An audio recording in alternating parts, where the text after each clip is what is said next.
are here and welcome back to another video of our channel. If this is your first time watching, welcome. Thank you for being here today and watching one of our videos. But in today's video, I'm going to be taking you to the Nechako White Sturgeon Hatchery.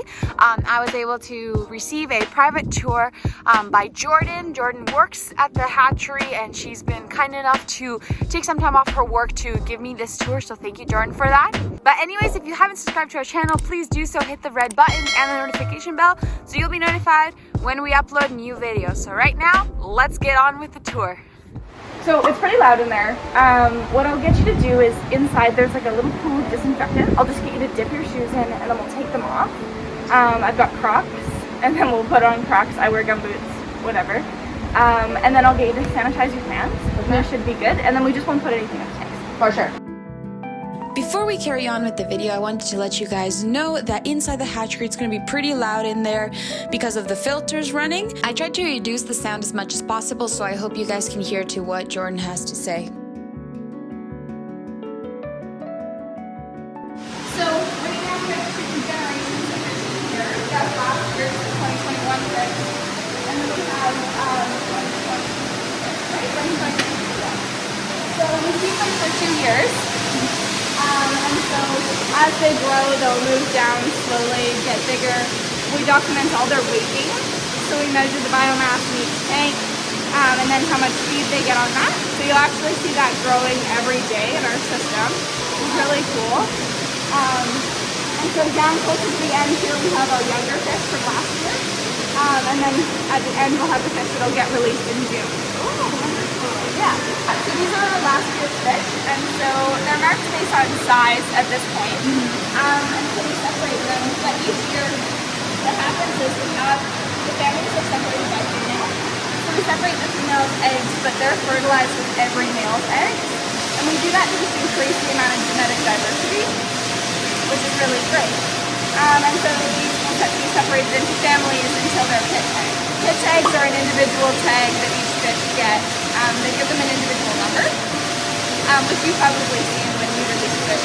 Yeah, I've seen those. And actually, in grade 8, me and a few of my friends, we actually did a project on specifically the tagging. Oh, cool. So we actually got the opportunity to come here and we tagged a few juvenile ourselves. So it was pretty interesting. They're tiny little tags. Yeah. So the little microchip goes kind of in their head area, and that retains its best. And so then we can scan them with a scanner and they have an individual number. So if we catch them in the river, we know who they are, what year they were released, or whether they're a wild fish. These fish aren't separated into families anymore. They're separated by size so that they don't get out-competed by each other. But as juveniles, they are separated by families. So we can kind of tell the success rate, how they're doing based on who their mom is. About 50 of the ones that we'll release this year will get radio tags as well. Oh, I see. Which will allow us to actually track them via radio transponder. Those tags are quite a bit more expensive, quite a bit bigger. But they'll give us an idea of where the fish is traveling, which is really great for our database. We're going to release some into Fraser Lake again this year. Oh, awesome. Also, yeah, that allows us to let them see where they're going. Yeah, and how old are approximately each juvenile here? So these fish were spawned in May of 2021. So they're really cool. We of course have a net here to keep them inside so they're active. Oh, I see. Yeah. And so these are our feeding systems here. And then as they get bigger, their feed size goes up. These fish get fed automatically by the system and we can track exactly how much each tank is eating and how much feed they're going through. In the wild, what is their main diet? Yeah, so their bottom feeders, they're going to eat anything that's kind of dead, decaying on the bottom. As juveniles, they'll eat some invertebrates, smaller things like that. And then as they get older, salmon is a huge component of their diet. So sockeye salmon runs when they're coming through in the fall. That's a huge thing for sturgeon, stock up before they overwinter. That's their diet. And this is actually a specially designed pellet, so it sinks to the bottom. Oh. Because they're bottom feeders, yeah. So we don't want to train them to rise to the top. Yeah, no. Because that's predation. All of the tanks here are on a recirculating aquaculture system. It's actually a 7-part filter system that helps us recycle 99.6% of our water. Oh, wow. Yeah, so all the water comes in from the Nechako River, and that's really important because we want them to imprint. so when they imprint on the Nechako River, they know where home is. So they know where to come home to spawn. Oh, that's awesome. Yeah, so that's really important. And that happens in the early larval stages, but it's important to keep them in that Nechako River water.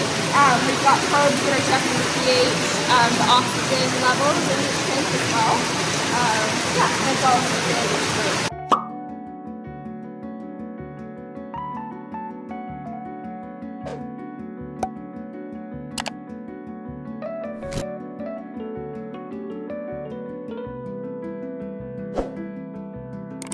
Separate them by size to keep them within the same weight range. And so when our computer recognizes that that's max biomass of that tank, it'll just let us know. Oh. And then it feeds according to that. We separate them that way so that the little ones are getting enough of the big ones. For sure. Yeah, and these sturgeon are the ones that you release, right? They'll be released this year. Oh, okay, I see. Yeah, because I noticed when, I know that in the past I released 2 sturgeon, and they're noticeably small. Would that affect how they interact with the environment? It does. So that's the reason we're keeping them for 2 years now. Oh, okay. We want them to get quite a bit bigger to avoid the risk of them being predated upon, especially because of river otters. Yeah. So river otters are a huge predator of juvenile Nechako White Sturgeon. They're really creative, and there's been a couple of studies, specifically one done through UNBC, that studied the rates of predation. So they're able to predate on quite big juvenile sturgeon. And so our goal now is to get them big enough to kind of avoid that. But I did hear that we had just a handful of fish that were about 5 kilos. So that's our biggest. Wow. The hatchery in 2 years seems to grow a fish that would be about 5 years old wild. So if you saw a fish like this that was wild born, it would be about 5 years old. So we grow them at a rapid rate here. Does the temperatures of the water affect their growth rate as well? Absolutely, yeah. So right now our water's at about 16.32 degrees Celsius. And so that's really warm. And the warmer the water, that promotes their growth. Obviously you don't want it to be too warm. Yeah, sure. But yeah, so as we get closer to release, we'll actually turn down the temperature because we don't want to shock them.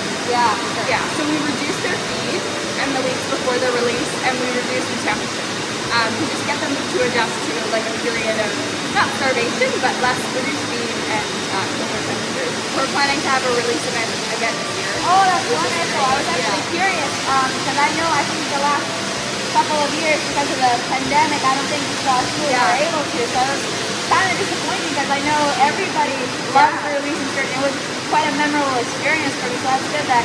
And are they going to be releasing these size sturgeon from now on? Yeah. So that's the plan for now, which changes things a little bit. Yeah. There's also a reduced number of fish. So we used to release, there were always different numbers every year according to what DFO allotted us. So this year there's about 200 fish, about 80 are going into Fraser Lake, and the rest will go into the Nechako River. Awesome.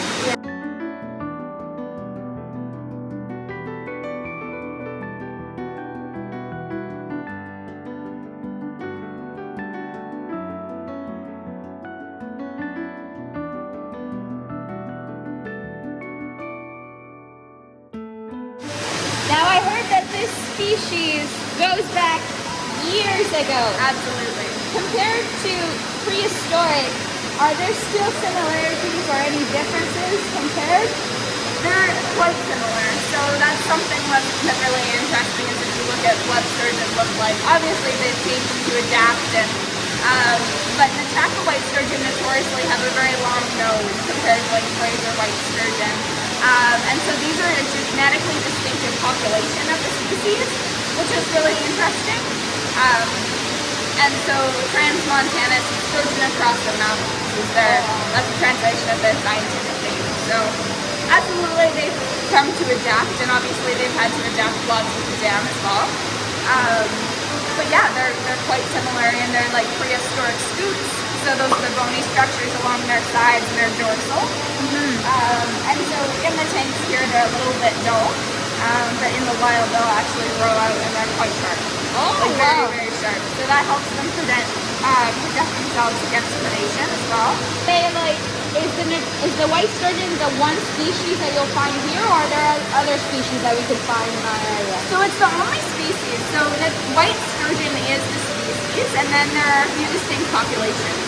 So there's the Upper Fraser and Lower Fraser populations, and then there's the Nechako population. So the Nechako population, there are more populations than that, sorry, but like, so the Nechako population is the population you'll see here, but occasionally you do see them intermixing, just looking for food like anything. They're transient, and then they'll find their way home. So yeah. Cool. Awesome. So there are 27 species worldwide, and lots of the other species are bigger than the Nechako White Sturgeon. So these are actually on the smaller side, and when we go to the interpretive signage, I'll kind of show you a scale, but Fraser White Sturgeon absolutely get bigger, but the biggest sturgeon, you know, you could look at the beluga sturgeon, huge, yeah.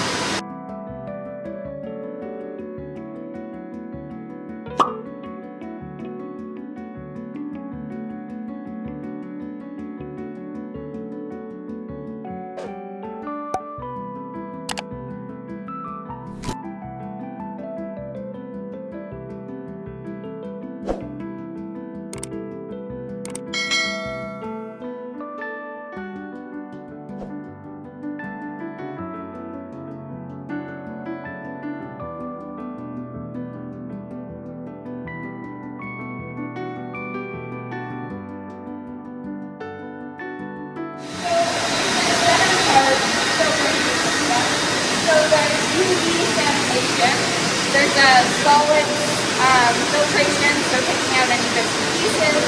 This is a bioreactor, so this keeps all our good bacteria. It's got tiny little plastic pieces in here, and so it'll kind of keep our good bacteria nice and healthy, and just filter it through air. Yeah, and then you can all sanitize all the water. They will walk through particle filtration, a sand filter. Oh, wow. Yeah, all from the river intake. And then So it all comes from the river then? Yeah, and then it just gets and recycled. Yeah. We of course use warm water when we're working with larvae. Because we want them to imprint. So we're using fresh river water all the time just to make sure that process is super secure. So these will all be larva tanks, but we have our inserts. So it'll just keep it about this shallow, and we'll have a little bit of like a light trickling, and incubation tubes coming up. So the eggs will kind of bubble in until the larvae hatch. They'll come out of the incubation tubes into a light tank insert. Oh wow. How many eggs can a single female? Oh geez, millions. Millions. Yeah. Wow. So there's actually the interpretive signage does give an exact number that I can't recall off the top of my head, but yeah. And what's usually the success rate, or how many does the hatchery have success in incubating them? And it does, absolutely, better than the river. So what happens in the river is because there's so much silt and sand, the eggs actually just suffocate, and so that's because of lots of erosion in the river banks as well. But here we have a pretty great success rate, but like anything, because they're mass spawners, they're just going to have a high death rate in those early stages where, you know, only some are going to survive. But yeah, we have pretty great rates here, which allow us to get exactly the amount of fish that were allotted for that year, and no more. that's cool. How old are they when you have to put the pit tag? Oh, so they're a little over a year. Okay. Yeah, so quite a bit bigger. Yeah. Lots of room to grow and get settled out. And do those tags get changed throughout the years, or No, just that once they get their tag, that's their tag for the rest of their life unless they, for some reason, shed it. But that doesn't happen very frequently. Oh, I see. Yeah. Do they actually like shed kind of like? Sometimes the body can just reject it, but it's very, very infrequent that happens. Oh, okay. Yeah. Oh, I didn't know that. Yeah.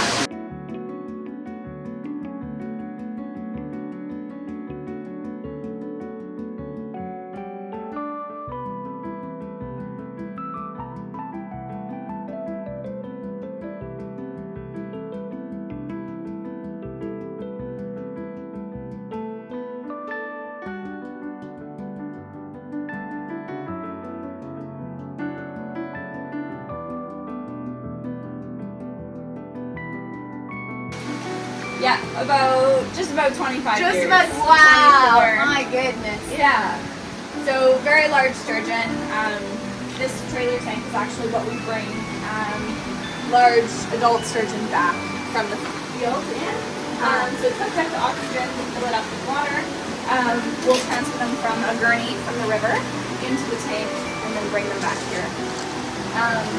But yeah, so this is kind of the interpretive signage here.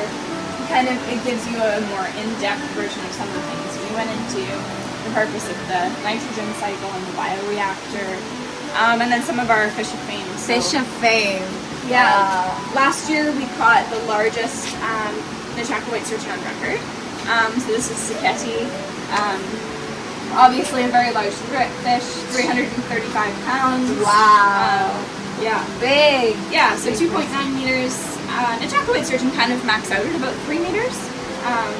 Wow. And Yeah. are they kind of like other fish that the female's usually bigger than the male? Yeah, I think we could say that kind of as a generalization. So females sexually mature at about 40, and males sexually mature at about 25. Oh, okay. So what we're seeing is, of course, the sexually mature females are going to be quite a bit bigger because they've had so much. For sure. And how old can these guys get?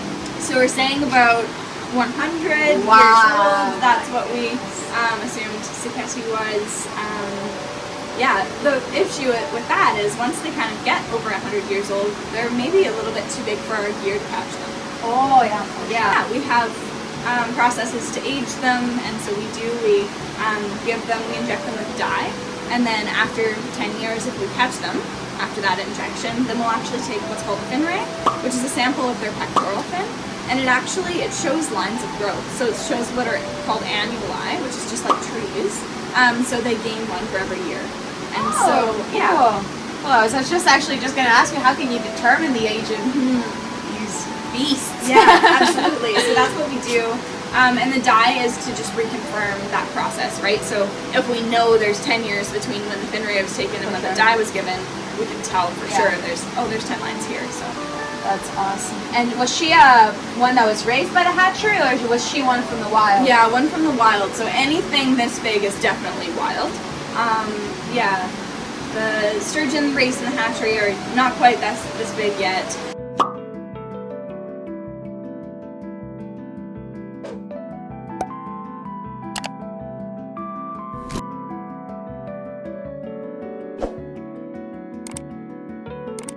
what we can do sometimes is in the fall we'll actually look to catch females that'll be ready to spawn this ring. Okay. Just to secure a few fish for our program in case, For sure. but we're still looking for 5 more females and 12 males. So we'll form our females now. We have actually 4. There's 4 filled in these tanks right now. So. Oh, wow. Yeah.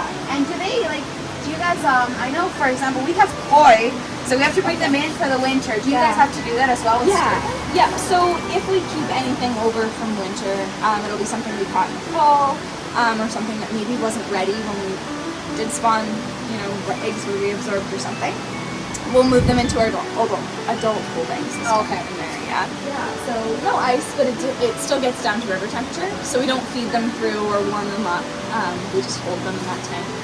Okay. In a deep hole in the river. And do they usually, I'm assuming, do they kind of hibernate in a way? Do they not eat during that period? Yeah, so I'm not sure that they totally don't eat, but lack of food would lead them to that. Yeah, so they become really dormant, they find a nice deep hole, and they actually do stacking.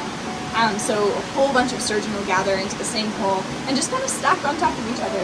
I think I've seen those in pictures before, Yeah. so that's cool. Do any other species of fish do that as well? I'm sure other sturgeon do, and anything that kind of overwinters like that, they would go together. But yeah, it's kind of a unique thing to see that many really large fish stacked up. For sure. It kind of reminds me, because with bees, they all cluster up, so it probably has to do something with the same thing, keeping warm. Keeping warm, and just kind of staying in a nice deep spot to stay safe.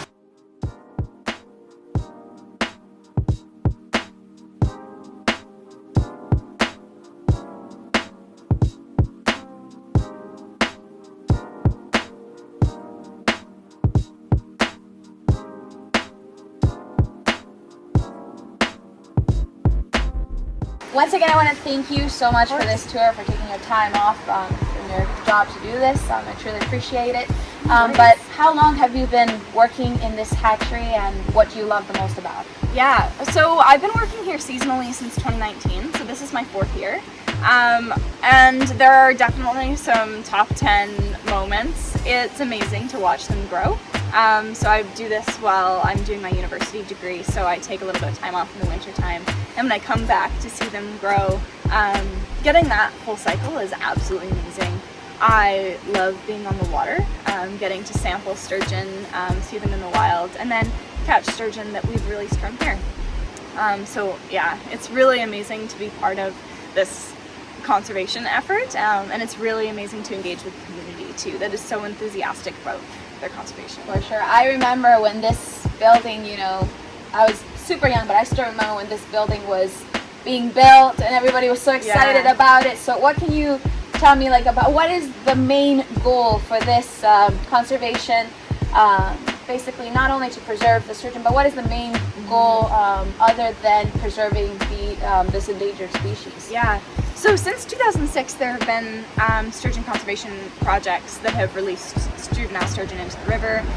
This facility was built with the purpose of connecting the dots between conservation, between education, community outreach, aquaculture. So it connects a lot of the dots. It brings in people to see what's going on, to engage with a species that needs help, that's endangered. That's incredibly crucial, making sure that the community is really on board.